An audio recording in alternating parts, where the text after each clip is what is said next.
Information super high وے objectives. اس حصے میں ہم آپ کو انٹرنیٹ کے بارے میں معلومات دیں گے۔ اس حصے کو کرنے کے بعد آپ جان جائیں گے کہ انٹرنیٹ ہے کیا، یہ کون کون سی سروسز پرووائڈ کرتا ہے جیسے کہ ورلڈ وائڈ ویب، ای میل وغیرہ، اور انٹرنیٹ کو ایکسس کس طرح کیا جا سکتا ہے۔ آپ نے انٹرنیٹ کا نام تو سنا ہوگا، کسی دوست کی زبانی یا کسی اخبار میں پڑھا ہوگا، یا پھر آپ نے اس کے بارے میں ٹی وی پر دیکھا ہوگا۔ جیسا کہ ہم نے پہلے ذکر کیا تھا کہ دو یا دو سے زیادہ کمپیوٹرز کو اگر ہم آپس میں کنیکٹ کر دیں تو وہ ایک نیٹ ورک بن جاتا ہے۔ ایک نیٹ ورک میں موجود کمپیوٹر آپس میں بات کر سکتے ہیں، یعنی اپنا ڈیٹا اور انفارمیشن شیئر کر سکتے ہیں۔ جب ہم مختلف نیٹ ورکس کو آپس میں کنیکٹ کرتے ہیں تو اس کو انٹر نیٹ ورکنگ کہا جاتا ہے۔ اس اصطلاح کو عام زبان میں انٹرنیٹ کہا جاتا ہے۔ اس طرح انٹرنیٹ کے ذریعے دنیا کے مختلف ممالک میں موجود لاکھوں بلکہ کروڑوں کمپیوٹرز آپس میں کنیکٹڈ ہیں اور آپس میں انفارمیشن شیئر کرتے ہیں۔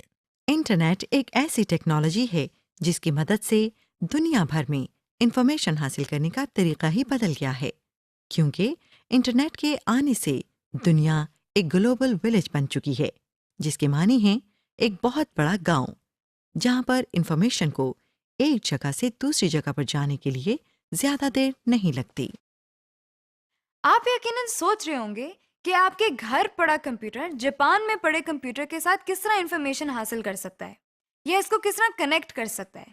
دراصل سارے کمپیوٹرز کو کنیکٹ کرنے کے لیے ٹیلی فون نیٹ ورک اور سیٹلائٹ نیٹ ورک کا سہارا لیا جاتا ہے۔ جس طرح دو لوگ آپس میں فون پہ بات کرتے ہیں، اسی طرح دو کمپیوٹرز ٹیلی فون لائن کے ذریعے آپس میں انفارمیشن شیئر کرتے ہیں۔ لیکن آپ یہ سوچ رہے ہوں گے کہ انٹرنیٹ کس کی ملکیت ہے، اسے کون چلاتا ہے؟ اس کا جواب یہ ہے کہ یہ نیٹ ورک نہ تو کسی کی ملکیت ہے اور نہ ہی کوئی مخصوص آرگنائزیشن یا ملک اس کو چلاتا ہے۔ مختلف لوگوں نے اپنے اپنے کمپیوٹرز پر مختلف قسم کی انفارمیشن محفوظ کی ہوتی ہے۔ اگر وہ چاہیں تو وہ یہ انفارمیشن انٹرنیٹ سے کنیکٹڈ ہر شخص سے شیئر کر سکتے ہیں۔ اب سوال یہ پیدا ہوتا ہے کہ انٹرنیٹ کیسے ایکسیس کیا جائے۔ انٹرنیٹ تک پہنچنے کے لیے انٹرنیٹ سروس پرووائڈرز موجود ہیں۔ انٹرنیٹ سروس پرووائڈرز یا ISP ان کمپنیز یا آرگنائزیشنز کا نام ہے جو صارفین سے فیس لے کر انہیں انٹرنیٹ سے کنیکشن کی سہولت فراہم کرتے ہیں۔ یہ ہر وقت انٹرنیٹ سے کنیکٹڈ رہتے ہیں۔ جو بھی انٹرنیٹ سے کنیکٹ ہونا چاہے وہ اپنے لوکل انٹرنیٹ سروس پرووائڈر سے کنیکٹ ہو جاتا ہے اور اس طرح پورا انٹرنیٹ اس کی ایکسس میں آ جاتا ہے۔ Services on internet. جیسا کہ آپ نے دیکھا، انٹرنیٹ ہمیں انفارمیشن شیئر اور ٹرانسفر کرنے کی سہولت فراہم کرتا ہے۔ اس کی مثال سڑکوں کے جال کی مانند ہے۔ جس طرح ہمیں سڑک کی وجہ سے بس اور وینز کی سروس پرووائڈ ہوتی ہے، اسی طرح انٹرنیٹ کی وجہ سے ہمیں مختلف سہولیات میسر ہیں، جیسے کہ ورلڈ وائڈ ویب اور ای میلز وغیرہ۔ ورلڈ وائڈ ویب ویب کے معنی جال کے ہیں۔ یہ ایک انفارمیشن کا جال ہے۔ اس کو 1989 میں ایک فزسسٹ ٹم برنر لی نے ایجاد کیا تھا۔ اس وقت وہ صرف یہی چاہتا تھا کہ سائنٹیفک کمیونٹی آپس میں ایک دوسرے کے ساتھ معلومات شیئر کرے۔ وقت کے ساتھ ساتھ اس کے آئیڈیا نے اتنا زور پکڑا کہ اب یہ انفارمیشن شیئر اور ٹرانسفر کرنے کا بہترین ذریعہ ہے۔ ورلڈ وائڈ ویب بہت سارے ویب پیجز کا مجموعہ ہے۔ ویب پیج ایک ایسا ڈاکیومنٹ ہے جس پر ٹیکسٹ، امیج، آواز اور موویز بھی رکھی جا سکتی ہیں۔ جس طرح ہر مکان کا ایک منفرد ایڈریس ہوتا ہے، تو کوئی بھی شخص اس ایڈریس سے صرف اسی مکان تک پہنچ سکتا ہے، یعنی اس ایڈریس کو فالو کر کے وہ کسی اور مکان تک نہیں پہنچ سکتا۔ اسی طرح ہر ویب پیج کا بھی ایک منفرد ایڈریس ہوتا ہے جسے URL یا یونیفارم ریسورس لوکیٹر کہتے ہیں۔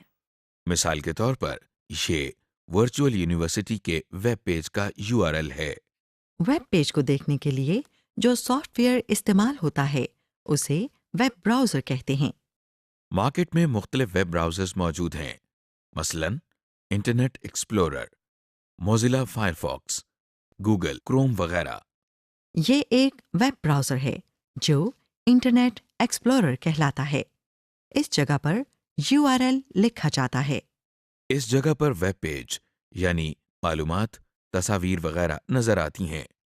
جس طرح ایک ٹاپک پر لکھے گئے صفحات اکٹھے کر دیں تو یہ ایک کتاب کہلاتی ہے، اسی طرح ایک سے زیادہ ویب پیجز جو ایک ہی ٹاپک سے منسلک ہوں ویب سائٹ کہلاتی ہے۔ یعنی ایک ویب سائٹ پر ایک سے زیادہ ویب پیجز اس طرح پڑے ہوتے ہیں کہ ان پیجز پر جانے کے لیے ہمیں URL نہیں لکھنا پڑتا، بلکہ لنکس موجود ہوتے ہیں۔ جیسا کہ آپ دیکھ رہی ہیں، یہ VU کی ویب سائٹ ہے۔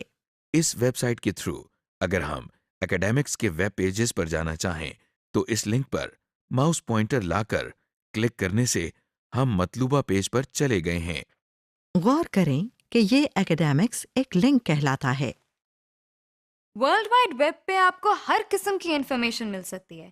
اگر آپ پوری دنیا کے علاقوں کا موسم یا تازہ ترین خبریں جاننا چاہتے ہیں تو وہ بھی آپ کو ویب سے مل سکتی ہیں۔ اس کے علاوہ اگر آپ کسی ٹاپک یا سبجیکٹ پر انفارمیشن حاصل کرنا چاہتے ہیں تو وہ بھی آپ کو ویب سے مل سکتی ہے، اور اس کا فائدہ یہ ہے کہ آپ کو جگہ جگہ جا کر اسپیشلی انفارمیشن کلیکٹ نہیں کرنا پڑے گی۔ اب سوال یہ پیدا ہوتا ہے کہ ہم ویب تک کیسے پہنچیں؟ ویب پر جانے کے لیے سب سے پہلے آپ اپنے کمپیوٹر کو انٹرنیٹ سے کنیکٹ کریں۔ کمپیوٹر کو انٹرنیٹ سے کنیکٹ کرنے کے لیے آپ اپنے ISP یعنی انٹرنیٹ سروس پرووائڈر کی طرف سے دیے گئے طریقے کے مطابق انٹرنیٹ لائن کو کمپیوٹر سے کنیکٹ کریں۔ پھر براؤزر کو کھول کر اس میں مطلوبہ URL لکھیں اور انٹر کی پریس کر دیں۔ یوں آپ ویب سے کنیکٹ ہو گئے ہیں۔ Electronic mail. انٹرنیٹ کے ذریعے جو ایک اور بڑی سہولت ہمیں حاصل ہے وہ ای میل ہے۔ جیسے کہ آپ جانتے ہیں، پرانے زمانوں میں ایک دوسرے سے رابطہ کرنے کے لیے کاغذ پر لکھے خطوط کا سہارا لیا جاتا تھا۔ آج کل خطوط کے ساتھ ساتھ ای میل یعنی الیکٹرانک میل کا استعمال بڑھ چکا ہے۔ ای میل اصل میں عام خط کی طرح ہی ہے، بس فرق یہ ہے کہ اسے کی بورڈ کی مدد سے کمپیوٹر پر لکھا جاتا ہے اور انٹرنیٹ کی مدد سے ایک کمپیوٹر سے دوسرے کمپیوٹر تک منتقل کیا جاتا ہے۔ اسے دوسرے کمپیوٹر تک پہنچانے کے لیے ایک ایڈریس کی ضرورت ہوتی ہے جسے ہم ای میل ایڈریس کہتے ہیں۔ جس سافٹ ویئر میں ای میل لکھی جاتی ہے اسے ای میل کلائنٹ کہتے ہیں۔ اس ای میل کلائنٹ کے ذریعے نہ صرف نئی ای میل لکھ سکتے ہیں بلکہ سینڈ یا ریسیو کے ساتھ ساتھ پڑھ بھی سکتے ہیں۔ ای میل کی ڈیلیوری کا پروسیجر عام میل کی طرح ہی ہوتا ہے، یعنی خطوط ایک لیٹر باکس سے کلیکٹ کر کے پوسٹ آفس تک پہنچائے جاتے ہیں اور وہاں سے دیے گئے ایڈریس تک ڈیلیور کیے جاتے ہیں۔ ای میل بھی آپ کے کمپیوٹر لیٹر باکس سے انٹرنیٹ کے پوسٹ آفس تک جاتی ہے اور وہاں سے اس شخص کے لیٹر باکس میں جاتی ہے جسے وہ ایڈریس کی گئی ہو۔ وہ شخص جب چاہے کمپیوٹر لیٹر باکس سے اس ای میل کو ریسیو یا حاصل کر سکتا ہے۔ اسے اس بات کا ڈر نہیں ہوتا ہے کہ کوئی اور شخص اس کی ای میل پڑھ لے گا، کیونکہ ای میل کو ایکسس کرنے کے لیے ایک پاس ورڈ کی ضرورت ہوتی ہے، یعنی ایک ایسا خفیہ لفظ جس کو استعمال کر کے آپ یہ بات ثابت کر سکیں کہ یہ آپ کا لیٹر باکس ہے۔ یہ بالکل ایسے ہی ہے جیسے آپ کسی پوسٹ آفس میں ایک پوسٹ باکس لیتے ہیں۔ پوسٹ آفس والے اس کی چابی آپ کو دے دیتے ہیں۔ اس چابی کی وجہ سے یہ پوسٹ باکس آپ کے علاوہ کوئی اور نہیں کھول سکتا۔ مارکیٹ میں بہت سے ای میل کلائنٹس موجود ہیں، جن میں سے چند یہ ہیں۔ جیسا کہ آپ اسکرین پر دیکھ رہے ہیں کہ ہم مائکروسافٹ آؤٹ لک ایکسپریس استعمال کر رہے ہیں، جو ایک مشہور ای میل کلائنٹ ہے۔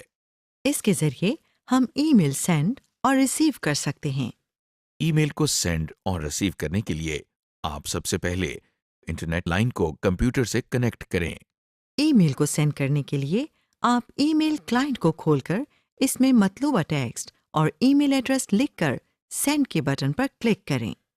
ای میلز کو ریسیو کرنے کے لیے ای میل کلائنٹ پر موجود اس بٹن جس پر سینڈ اور ریسیو لکھا ہے اس کو پریس کریں۔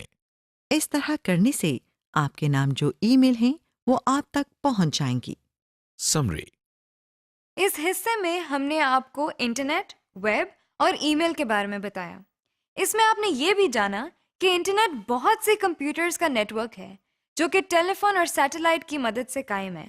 اس نیٹ ورک کے ذریعے لوگ مختلف انفارمیشن ایک دوسرے کے کمپیوٹر سے دیکھ سکتے ہیں اور اپنے کمپیوٹر میں موجود انفارمیشن ایک دوسرے کو دکھا بھی سکتے ہیں۔ انٹرنیٹ ہمیں مختلف سروسز دیتا ہے، مثلاً ورلڈ وائڈ ویب اور ای میل۔ ورلڈ وائڈ ویب مجموعہ ہے بہت سارے ویب پیجز کا، اور ویب سائٹ ایک سے زیادہ ریلیٹڈ بہت سے ویب پیجز کا مجموعہ ہے۔ ورلڈ وائڈ ویب کے ذریعے ہم کوئی بھی انفارمیشن حاصل کر سکتے ہیں۔ دوسری سہولت ای میل کی ہے۔ یہ عام خطوط کی طرح نہیں ہوتی، بلکہ اس کو لکھنے، پڑھنے اور بھیجنے کے لیے کمپیوٹر کا استعمال ضروری ہے۔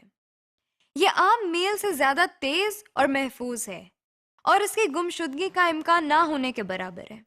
اور کیونکہ یہ انٹرنیٹ پر رہتی ہے، تو پوری دنیا میں جہاں کہیں بھی انٹرنیٹ کی سہولت فراہم ہے، وہاں پہ یہ میل دیکھی جا سکتی ہے۔